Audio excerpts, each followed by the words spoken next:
Multilingual search engine optimization (SEO) emerges as a pivotal strategy to reach diverse audiences proficiently. Multilingual SEO's success hinges on thorough keyword research tailored to each target language and region.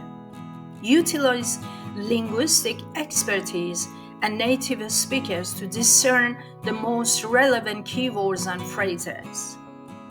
I would hire native speakers who are SEO experts. Just having a translator is not enough. Employ keyword research tools compatible with diverse languages to identify search trends, user intent, and competition. Crafting content in the native language of the target audience is fundamental. Avoid mere translation. Instead, focus on localization. Adapt content to resonate culturally, accounting for linguistic nuances. Hreflang tags are indispensable for signaling to search engines the language and region variation of a web. Verify hreflang tags for accuracy and consistency across all language versions. Incorporate relevant keywords naturally within metadata to enhance search visibility. Ensure that URLs are concise, descriptive, and reflective of the page content, adhering to SEO-friendly practices across all language variants. Make sure to have a responsive website. A responsive website can seamlessly adapt to different devices and screen sizes. Is essential for multilingual SEO. Responsive design improves user experience, reduces bounce rates, and positively impacts search rankings. Test website responsiveness across different languages and devices to ensure optimal performance. Build a diverse portfolio of backlinks from reputable websites in each target language and region. Leverage local directories, industry associations, and influencer partnership to acquire high-quality backlinks. Engage in ethics of link building practices to enhance website authority and credibility across multiple linguistic contexts. Tailor your content, especially when you're promoting your content, the strategy to specific language markets and geographic regions. Utilize social media platform, email marketing, and localized advertising campaigns to reach target audiences effectively. When I talk about email marketing, I don't mean spamming though, especially if you're targeting European countries. Every European country has its own rules and regulations, so you have to be really careful when you target your users, because there is no one-size-fits-all solutions when it comes to international email marketing, multilingual email marketing. I will talk about it, some strategies later. And you have to monitor continuously your efforts. Like I said, there is no one-size-fits-all solution in every campaign, multilingual campaign. So you have to test and then implement the right strategy in the local area. So you have to leverage analytic tools to track multilingual SEO performance and identify areas for improvement. And it's very important, I just talked about email marketing, that you have to be careful when you do it in different markets. That's because of cultural sensitivity and adaptation. So you have to respect. I'm not telling you what to do, but I'm suggesting how to do it. Respect cultural sensitivities and adopt content strategies accordingly to avoid inadvertent offense or misunderstanding. If you use English to communicate with different culture, people, I've been, this is based on my personal experience, that when I use their own native language to communicate with them, I see their true personalities. And when I use the third, let's say English, to communicate with them, they show me totally different things, different aspects of their personality. I have a neighbor, a bunch of Ukrainians came to our area, and I tried, because of my language's abilities, wherever I go, people ask me to translate this, to interpret that. So I was really busy with my own project, so I pretended not knowing the language. And in the beginning, they asked me, "Do you speak Russian? Do you speak Ukrainian?" And I responded in English, and they didn't know English.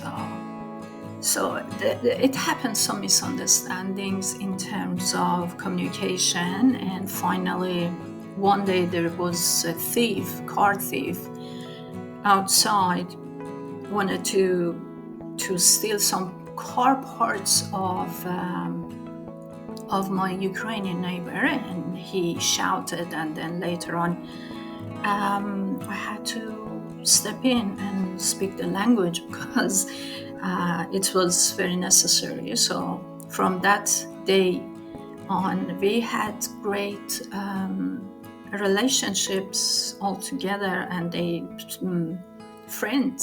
So you see, language, using their native language to communicate with them, is very important, because you will access to things that you wouldn't be able to in other, if you would have used third language like English or German or French. So that's how important it is to use their native language to communicate with them. So cultural, you have to conduct cultural research and consult with native speakers to ensure content appropriateness and relevance. Keep pace with evolving search engine algorithms and multilingual SEO trends, because when you regularly update SEO strategies to align with algorithmic changes and emerges best practices, you will be able to engage with industry and professionals and stuff like that.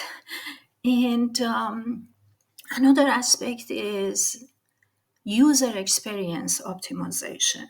Prioritize user experience across all language versions of the website, because it's very important, ensure intuitive navigation, clear calls to action.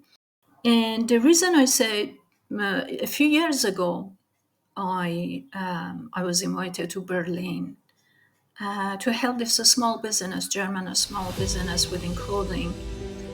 And they wanted me to lay out some strategies in order to tap into the new markets in Scandinavia and other parts of the Europe. And one of the things I suggested to them back in 2015 was give better user experience and clear call to action. And the whole e-commerce platform should be user friendly and show a product from different angles. And I provided an example from Amazon, that Amazon is so user-friendly when the product, because product is presented digitally, so you have to show it from different angles. And they listened to me, and today there are 70 billion euro business in Europe competing with Amazon. Another thing is schema markup for multilingual content.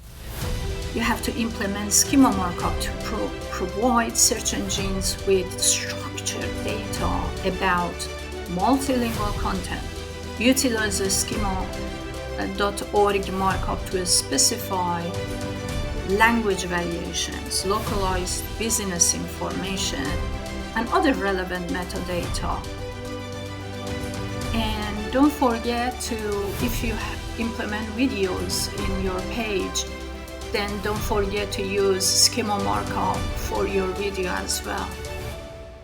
There are many plugins which you can use to implement a schema markup if your website is huge and you don't have time to write the code manually. And then local keyword research and competitor analysis is very important.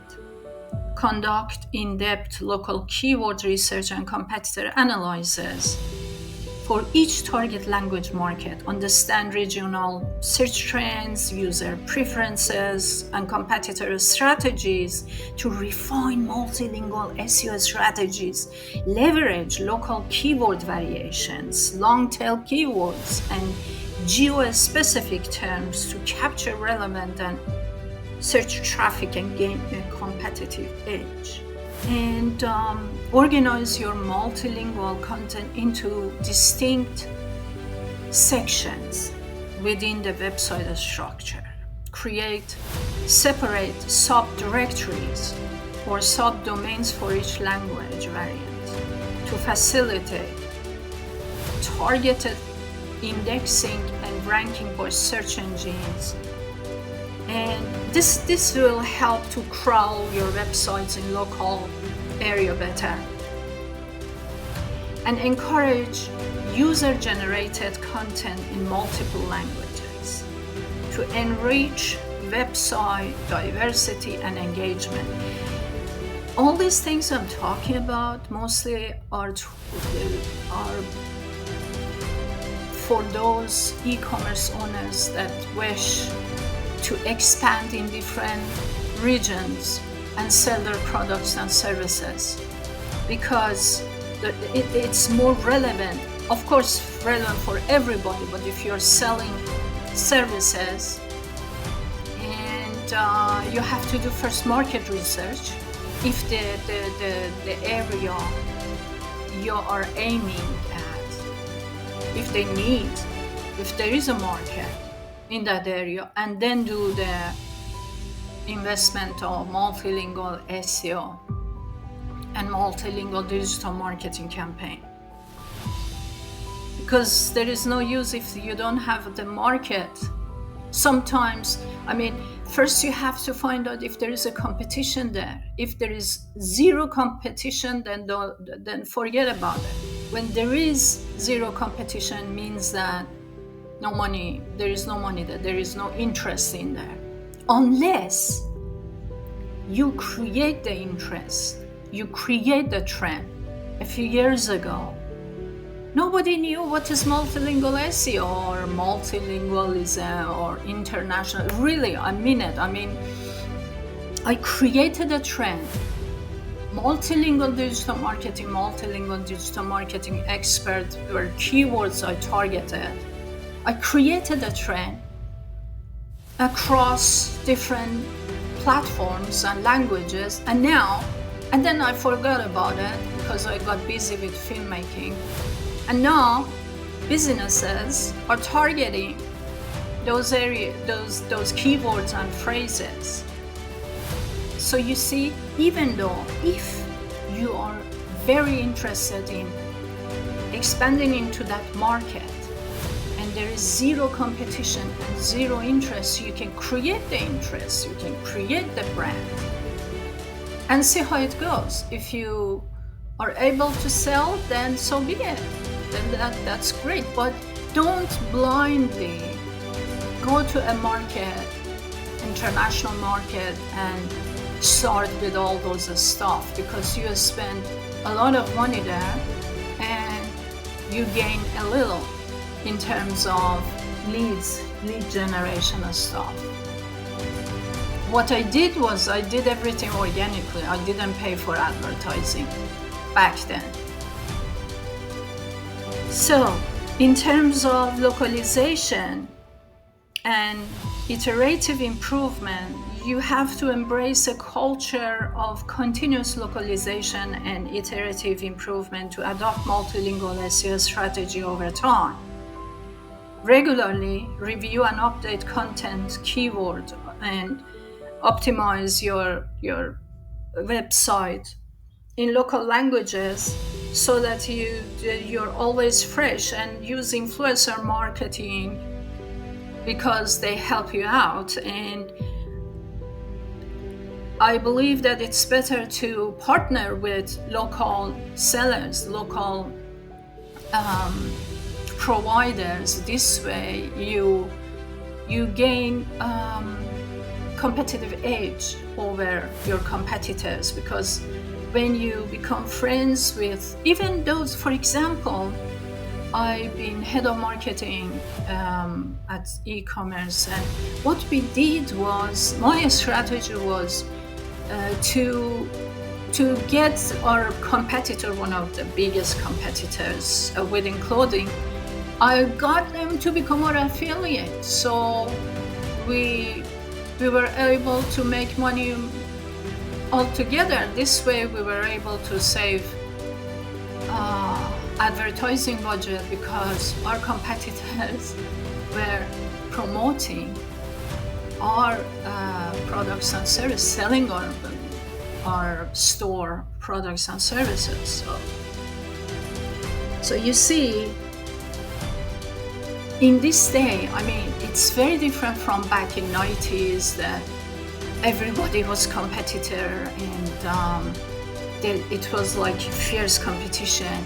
Today, friendship and collaboration helps companies to grow faster, in my opinion. And in terms of localized customer support and engagement, another thing we use in our campaigns for our store was we used localized support in Scandinavia, Nordic countries, France, Germany, and the other places. Because when you have the local customer, when customer calls, they don't speak English, they speak their native language. So you have to have a support in the local language. So you also create jobs. So it's not just making money running the business, you create jobs for other people. Today everything is digitalized, and after COVID-19 things have changed.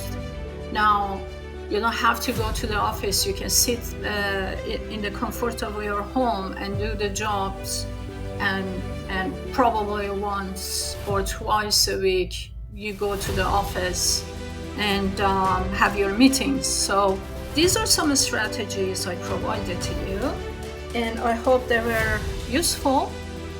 And until next time,